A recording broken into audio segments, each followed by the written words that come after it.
Buenos días, feliz domingo.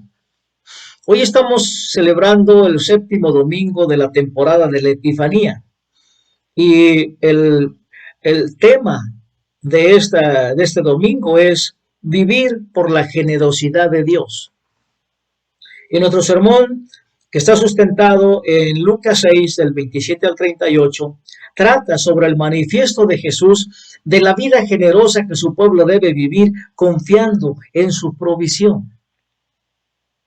Veamos qué nos dice esta escritura. Comencemos a leer el versículo 27 que dice así.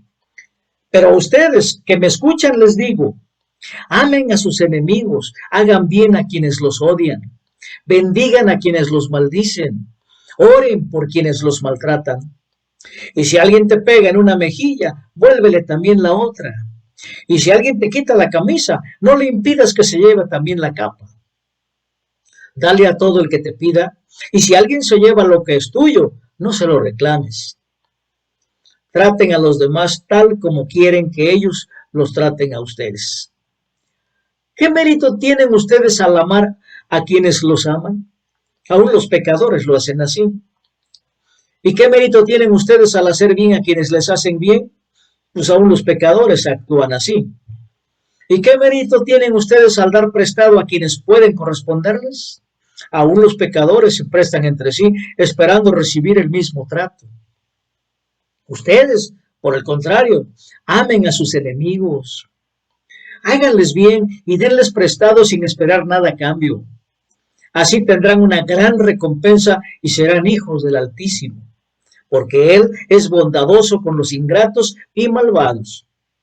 Sean compasivos, así como su Padre es compasivo. No juzguen y no se les juzgará. No condenen y no se les condenará.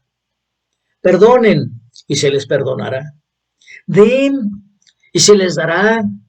Se les echará en el regazo una medida llena, apretada, sacudida y desbordante, porque con la medida que midan a otros, se les medirá a ustedes. Amén. Qué hermosa escritura. Vamos a ver, vamos a estudiarla para aprender las enseñanzas que trae dentro de ella. Les quiero contar una historia. Más bien les voy a leer una historia de un periodista británico llamado Malcolm Muggeridge, que creyó en Cristo en la cúspide de su carrera secular. Fue cambiado para siempre por su tiempo con la Madre Teresa. Habló de iniciar un ministerio en Londres, que resultó ser durante una huelga laboral en la que las compañías eléctricas habían apagado las luces de la ciudad en protesta por salarios más altos. Mientras estaban en el edificio, se tomaron un momento para un servicio silencioso en su edificio oscuro. Y veamos lo que escribió Muggeridge en su obra Algo hermoso para Dios, que en la página 109 dice así: fue el servicio más hermoso al que he asistido. Dio la casualidad de que los trabajadores de la electricidad estaban allí. Solo teníamos luz de velas, lo que de alguna manera se sumó al misterio y la majestuosidad de los procedimientos. Pensé en la vana batalla de codicia que había sumido a Londres en la oscuridad ese día, y en cómo tales batallas y tanta oscuridad son la materia de la historia y el fruto de nuestras naturalezas morales no redimidas. Aquí, en este salón delantero de una pequeña casa suburbana, donde se había levantado un altar y una cruz, se hizo un pequeño claro en la selva oscura de la voluntad humana. Estaba encantado de estar ahí. ¿Qué les parece esta expresión de Muggeridge? Una selva oscura de la voluntad humana, donde la codicia nos tiene prisioneros. Ahora, todos hemos estado allí, lo hemos sufrido y hemos sido parte de la creación. Como escribe Muggeridge, tales batallas y tanta oscuridad son parte de la historia. La humanidad funciona por el rasca mi espalda y yo rasco la tuya. Damos solo hasta el punto de lo que hemos obtenido. Como dice la ley, ojo por ojo, diente por diente.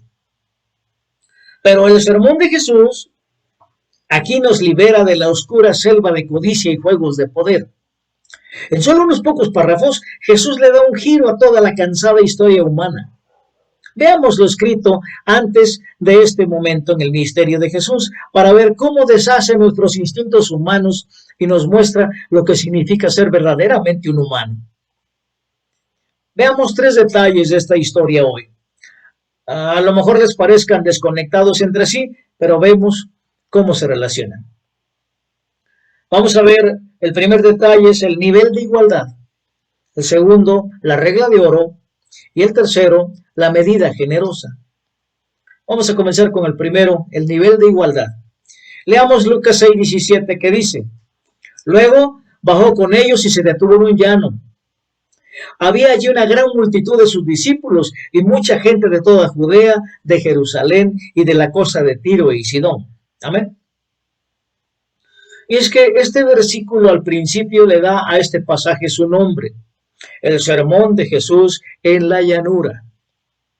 Ahora, Mateo lo llama el sermón del monte y es como más conocido así.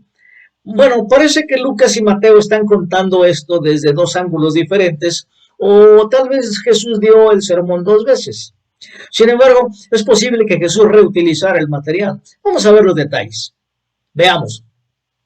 Mateo sitúa esto en el monte, presentando a Jesús como un paralelo de Moisés, quien recibió la ley en el monte Sinaí. Así que el Evangelio de Mateo está escrito con la historia de Israel como tema. En cambio, el tema de Lucas es la economía y la inclusión, y escribe regularmente sobre los pobres y los marginados, como elementos centrales de la misión de Jesús. Así que el escenario de la versión de Lucas está en una llanura, en un lugar nivelado, y funciona como una metáfora visual del colapso de la jerarquía de la sociedad humana. En Cristo no hay rico ni pobre, ni esclavo ni libre, todos somos uno, como dice Gálatas 3:28. Y Lucas sitúa el discurso de Jesús en un lugar donde todos estaban en igualdad de condiciones. Recordemos que en Lucas 4 Jesús había proclamado cómo sería su reino y lo describió como el año del jubileo, ¿recuerdan? En él, el que se libera a los esclavos y se perdonaban las deudas. Lucas sigue esta declaración con varias historias de personas que generalmente no se ven recibidas: discapacitados, recaudadores de impuestos, prostitutas, que Jesús sana y acoge en su comunidad. Y después sigue el sermón de la llanura. Es un manifiesto de cómo es el reino de Jesús, donde los pobres son bendecidos, la generosidad triunfa sobre la codicia y los enemigos son amados. Y lo hace en un lugar nivelado, en un llano, donde todos los excéntricos, los sofisticados, los extranjeros, los locales, la élite y los marginados se miran a los ojos. No hay nadie más alto que otro. Ahora, hermanos, ¿qué significa para nosotros en nuestra sociedad actual reunirnos en un lugar nivelado? En Occidente, la equidad y el igualitarismo es algo de lo que hablamos mucho, pero no le ponemos en práctica. Incluso en la iglesia. Aquellos que vemos diferentes a nosotros, los dejamos fuera de nuestra atención, mientras esperamos nuestro grupo homogéneo para que podamos ser realmente nosotros mismos. ¿Se dan cuenta? Pero Jesús nos invita a un baile diferente. Desde la antigua jerarquía que ya no funciona. Llama a la unidad sin uniformidad, celebrando la voz única que cada uno aporta al coro. ¿Amén? Bueno, vamos al segundo detalle, la regla de oro.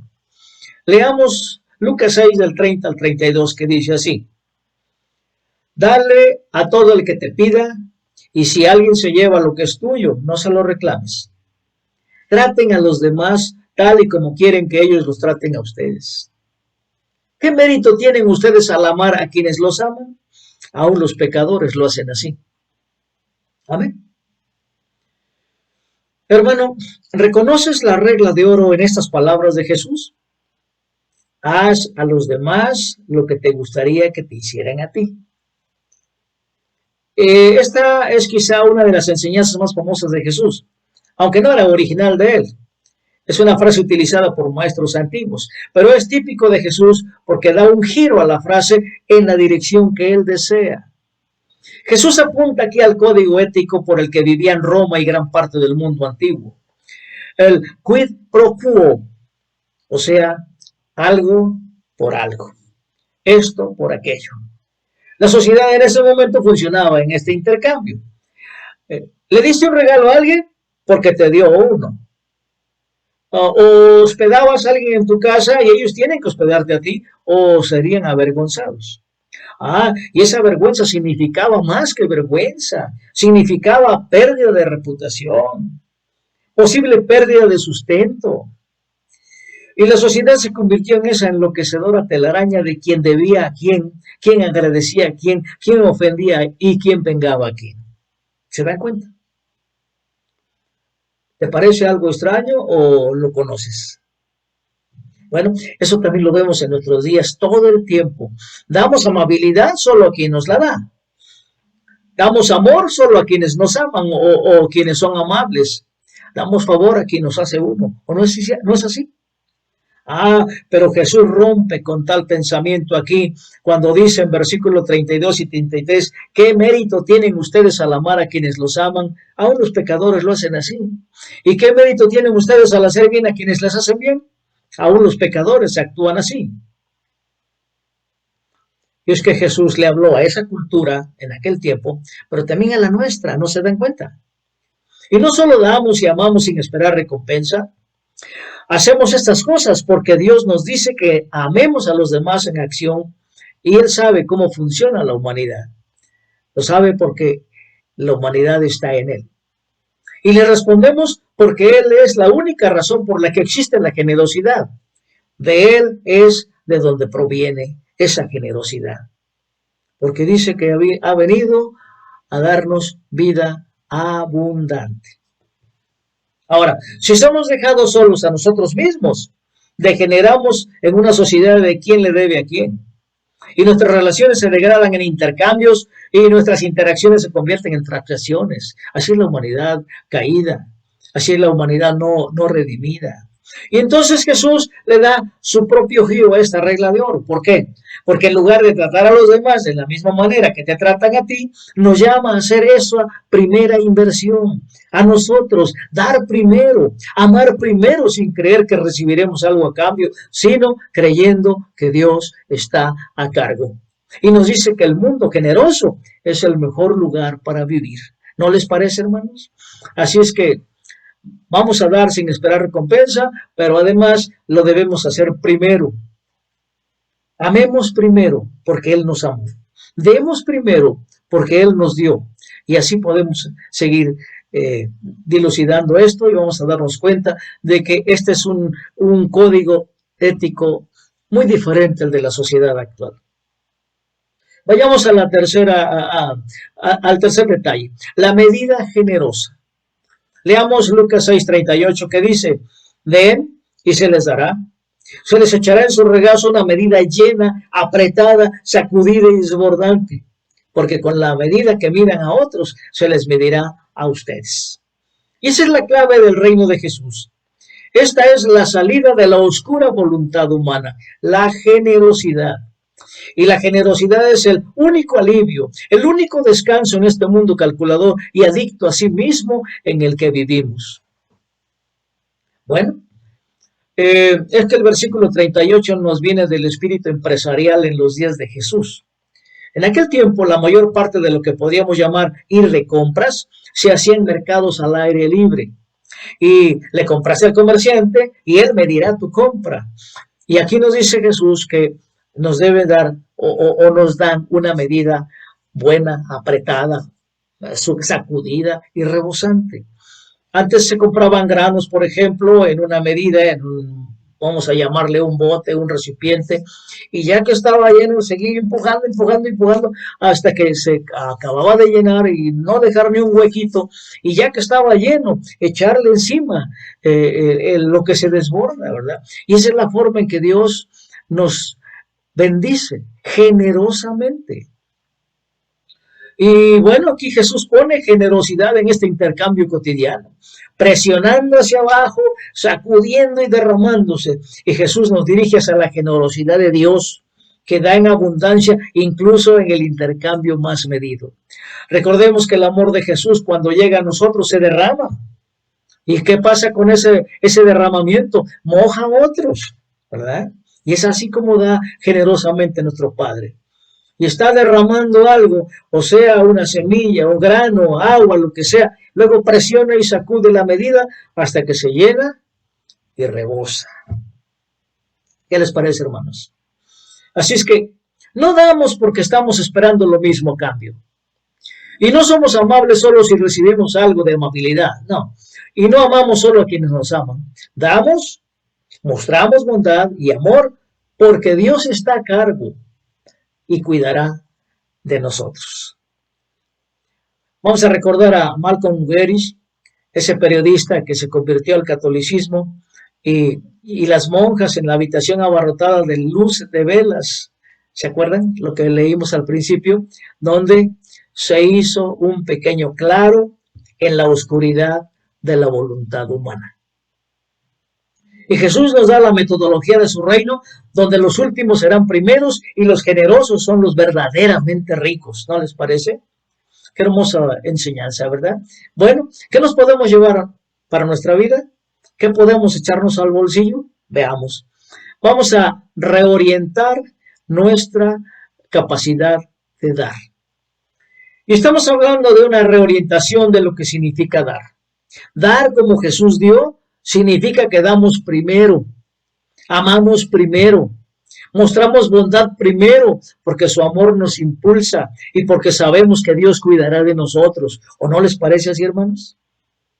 No tenemos que enredarnos en el quid pro quo del mundo. No damos a cambio de otra cosa, pero podemos poner todo esto en sus palabras y en sus manos, que son capaces, ¿verdad? No se nos olvide, en el nivel plano, con la regla de oro y una medida generosa. Amén. Este es el mundo en que vivimos, creado y sostenido por el Dios que da hasta que sobreabunda. Así que, hermanos, unámonos hoy a Él en esta forma de dar. ¿No les parece? ¿Verdad que sí? Demos gracias. Padre bendito, te damos gracias por la enseñanza que nos das hoy, por mostrarte al mundo de esta manera. Cuán generoso eres, Padre eterno. Gracias por darnos hasta que sobreabunda. Gracias por darnos primero, porque nos enseñas a hacerlo nosotros mismos.